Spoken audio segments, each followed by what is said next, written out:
How to download and sign in to your Chase Bank's mobile banking account.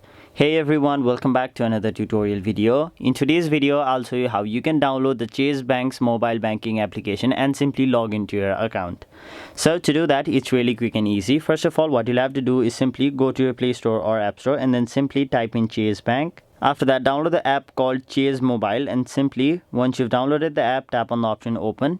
Now once you've launched the Chase Mobile app, you will be basically provided with two different options. The first option is sign in and the second option is sign up.